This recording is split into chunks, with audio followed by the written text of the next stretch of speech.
Assalamualaikum warahmatullahi wabarakatuh.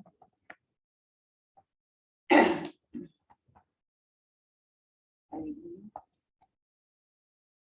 kita syukur masih dipertemukan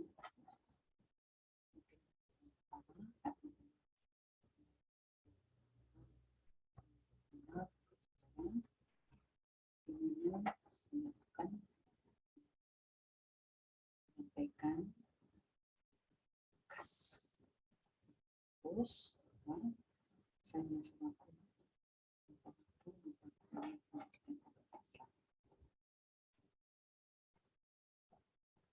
baiklah, saya mulai. Bismillahirrahmanirrahim. Mata kuliah dikarenakan itu membantu terbinanya memperkenalkan takwa mahasiswa kepada Allah serta memperluas wawasan hidup beragama sehingga terbentuk mahasiswa yang memiliki mahasiswa yang memiliki budi pekerti, berfilosofi, bersikap rasional dan dinamis serta berbadan luas. Ya, perhatikan tentang untuk saling harmoni antar satu agama maupun di sini saya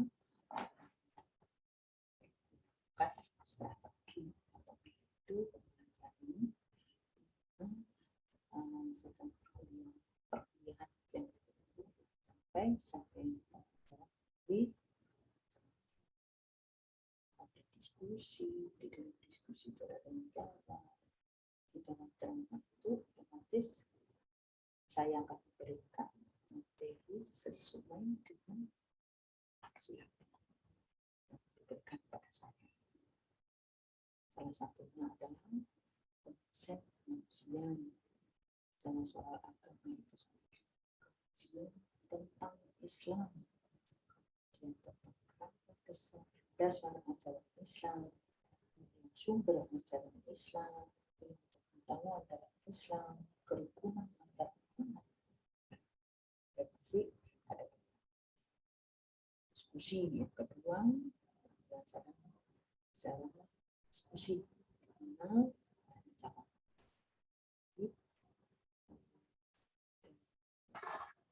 ada tanya jawab. Kemudian yang ketiga adalah tugas. Jadi,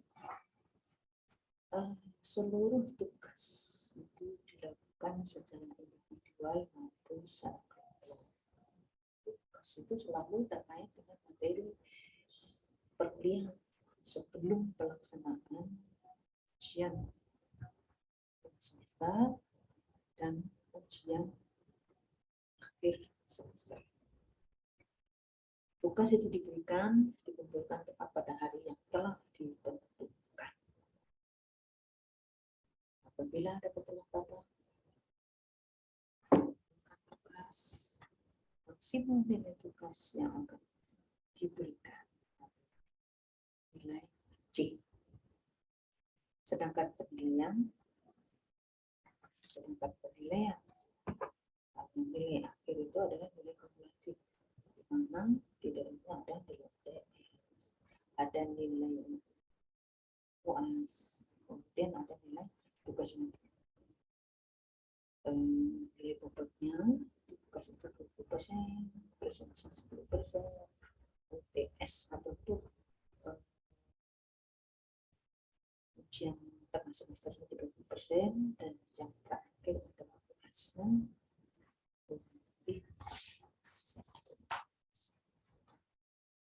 kita berikan pada materi yang akan disampaikan tentang kerangka dasar ajaran Islam atau ruang lingkup ajaran Islam. Islam itu sebagai agama yang terakhir dan merupakan penyempurna bagi agama yang dibawa oleh Nabi sebelum di Muhammad.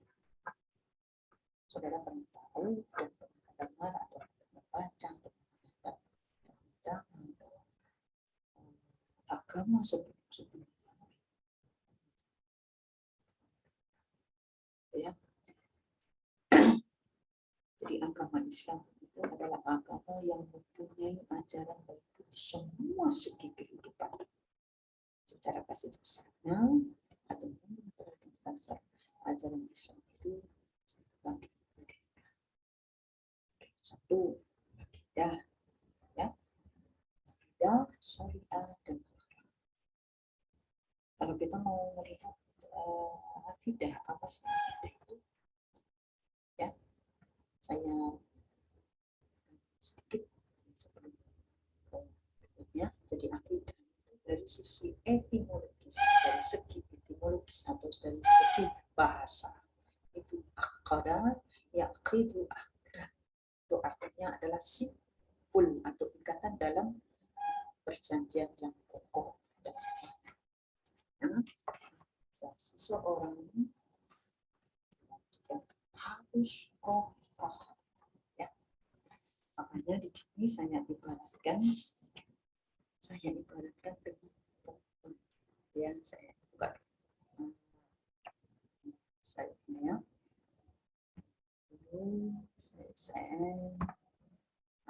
ini kerangka dasar ajaran Islam. Kerangka dasar ajaran Islam di dalam ajaran agama Islam itu ada tiga hal terbagi menjadi tiga, jadi akidah syariah.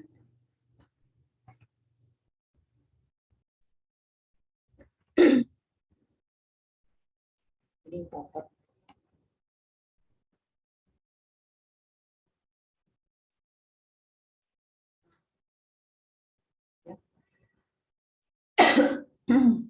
pohon. Jadi kerangka dasar kenapa saya ibaratkan dengan pohon, karena akidah itu seperti akar, ibaratnya akar. Jadi dia menunjang sebuah pohon. Kalau akar itu kokoh, pohon tidak akan goyah. Jadi akidah ini adalah sebuah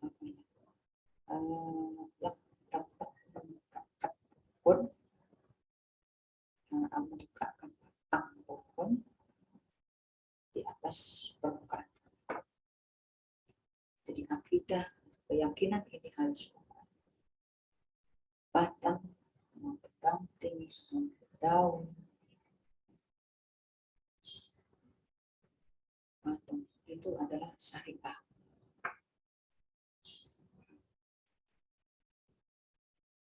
Akidah dan syariah menghasilkan atau membuahkan akhlak. Pohon kan itu pohon jambu, ini pohon itu bukan jambu. Kalau secara ini, jadi keterkaitan antara akidah, syariah dan akhlak itu menjadi satu kesatuan yang hidup harus di dalam pribadi seorang muslim. Pribadi seorang muslim. Kan?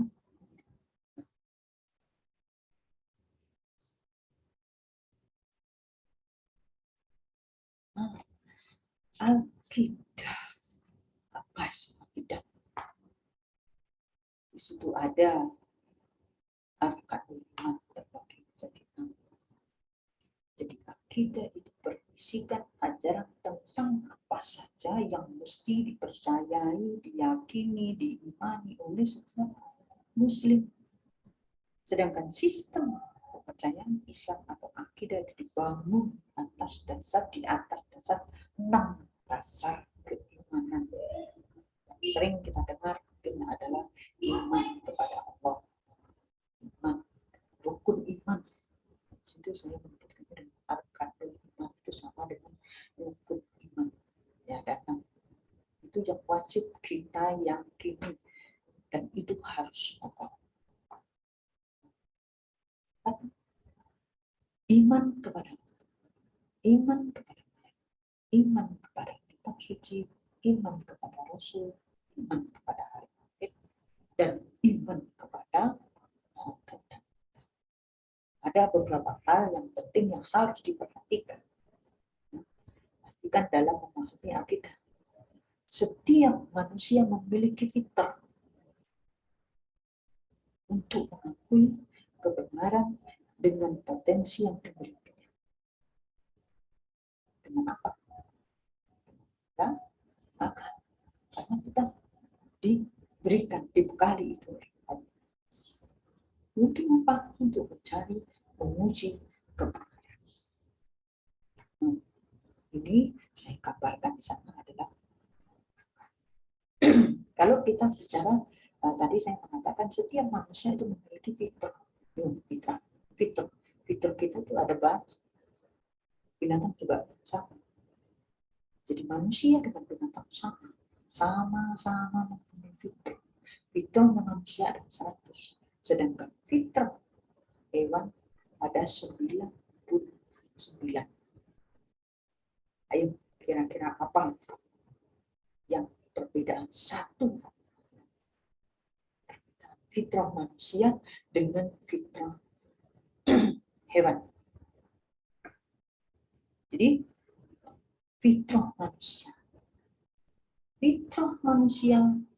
punya rasa mempertahankan hal apa? Bumi, rasa apa dan sebagainya. Binatang punya fitrah nafsu. Manusia, binatang juga fitrah untuk mengembangkan diri. Nah, seperti sekarang saudara berada di depan saya, mendengarkan saya, itu juga akan fitrah mengembangkan diri menjadi lebih baik. Status saudara sebagai mahasiswa berarti mengembangkan dari siswa menjadi dari siswa kemudian menjadi mahasiswa. Berarti dari pikir, karakter, perilaku itu harus lebih dari siswa.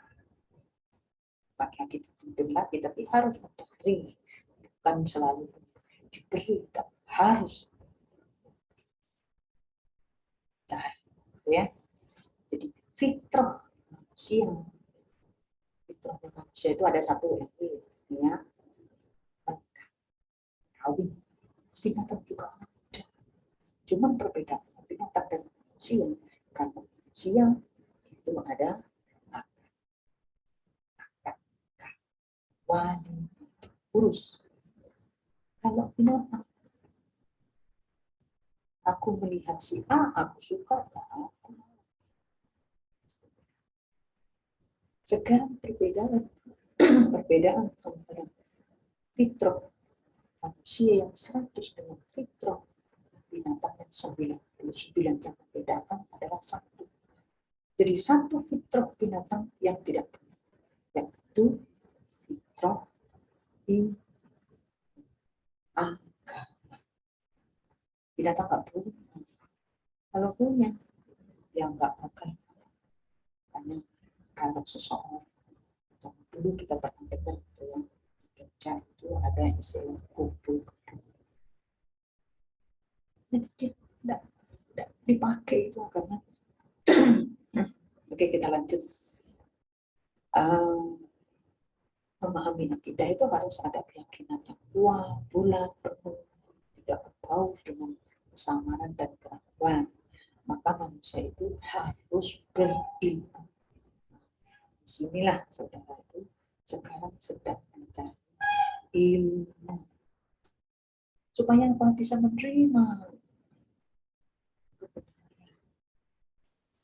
Kemudian akidah itu mampu mendatangkan ketentraman. Masalah keyakinan di dalam Islam adalah masalah 6 yang saya sebutkan tadi, kepada Allah, malaikat, kitab suci, rasul, hari akhir. Itu esensi dari akidah adalah 2 kalimat syahadat. Ketika saudara-saudara meyakini Islam adalah agamaku, maka dia harus mengucapkan. Ingat, ketika Allah sebelum kita ini ada perjanjian dengan dengan apa? Ketika kita sebelum ditiupkan ke dalam jasad, di ruh ini ada perjanjian balas sakit. Siapa? Ruh menjawab, kau. Itu sudah ada perjanjiannya. Nah, setelah keyakinan kita yakini itu akan menghasilkan empat tauhid di dalam seorang muslim. Beriman kepada wujud Allah. Yang kedua, biasanya kita sering mendengar atau baca dengan tauhid rububiyah. Tauhid rububiyah itu artinya apa?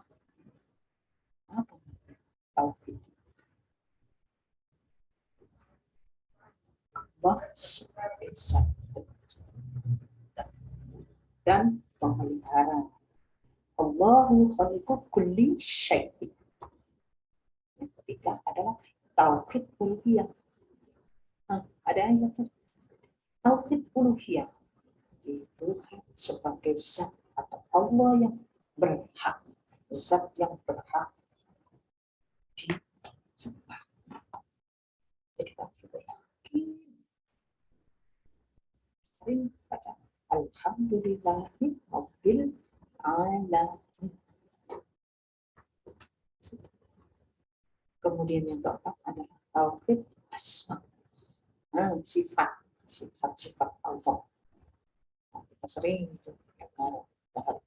juga membaca atau wiridkan setiap saat, setiap waktu, ya, Asmaul Husna. Nah, kita berikutnya naik syariah. Wah, itu syariah. Oke. Syariah Islam, ya. Islam itu mengakui bahwa manusia adalah makhluk sosial. Karena itu syariah mengatur tata hubungan antar manusia dengan manusia, antar manusia dengan, tentu saja sehingga terwujud kesalehan sosial. Ini karena kita bicara hubungan antara manusia dengan manusia atau manusia dengan manusia.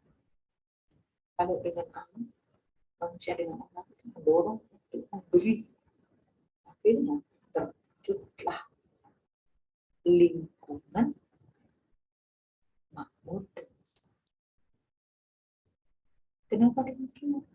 Tidak ada lagi banjir. Karena kita sayang pada anak. Begitu pun hal sayang sama kita. Syariah itu adalah undang-undang atau peraturan yang mengatur kehidupan manusia. Ya. Nah, di sini ada syariah itu kan aturan. Jadi dua. Syariah itu bisa juga kalau kita itu adalah ibadah. Jadi ibadah itu sendiri adalah syariah. Maksudnya ada poin.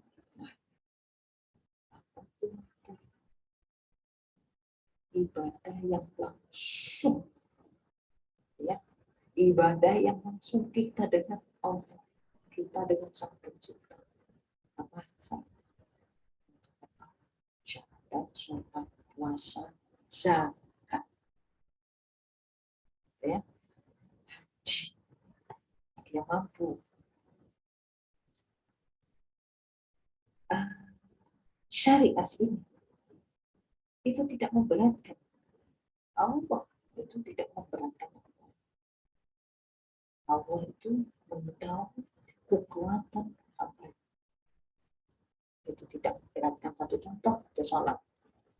Ketika seseorang sakit, dia tidak kuat berdiri, boleh duduk.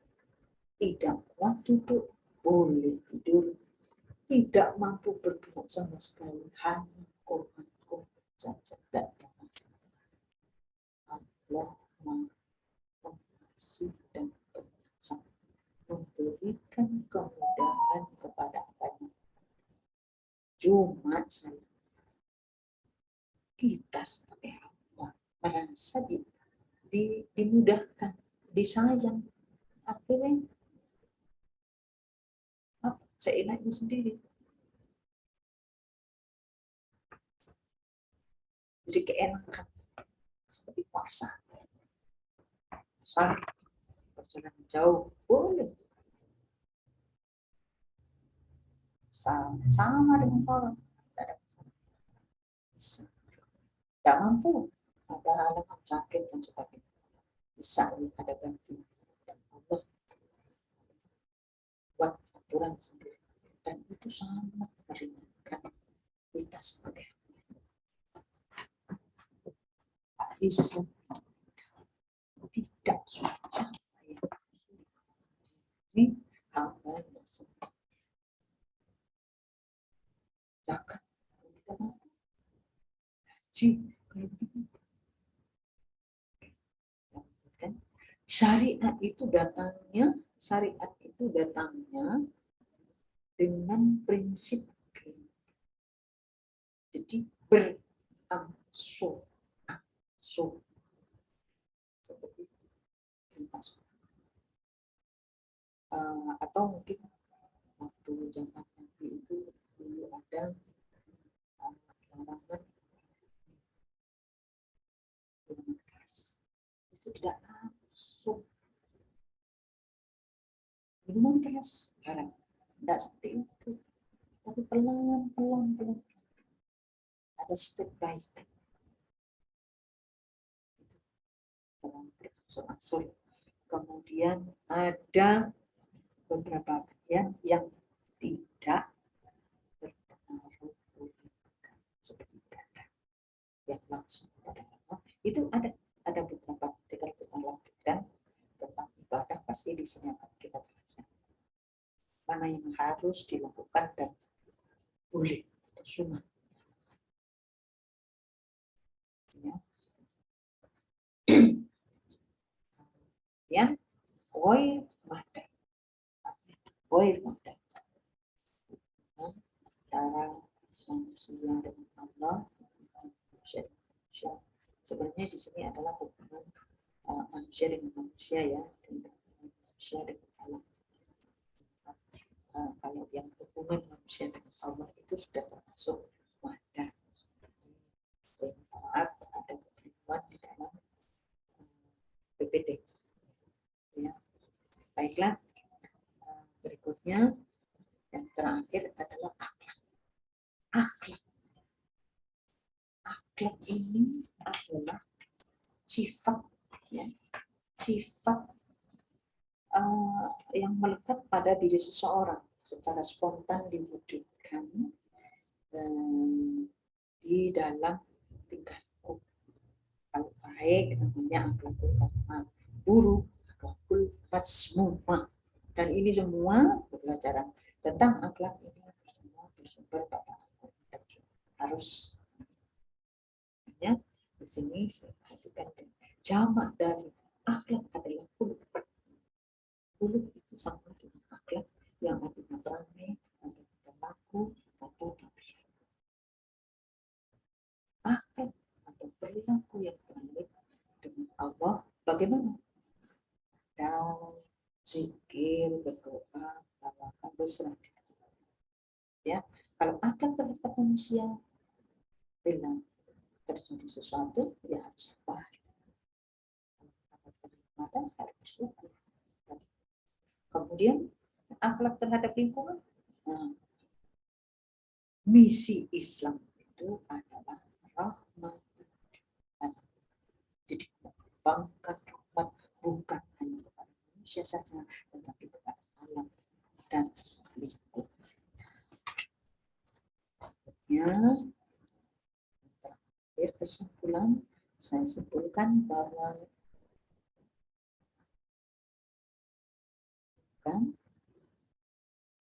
bahwa akidah, ya, akidah adalah keimanan.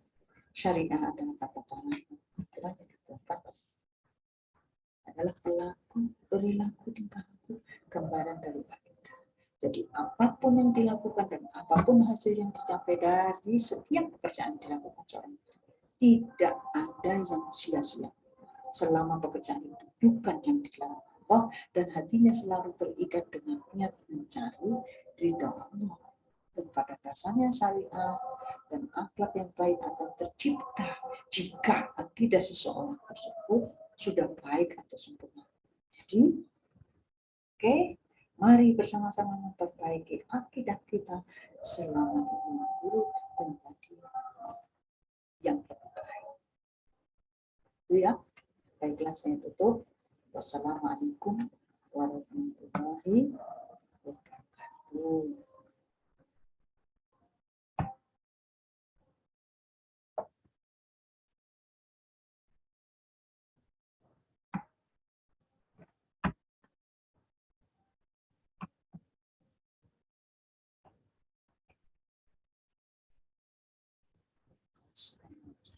Terima kasih. Assalamualaikum warahmatullahi wabarakatuh.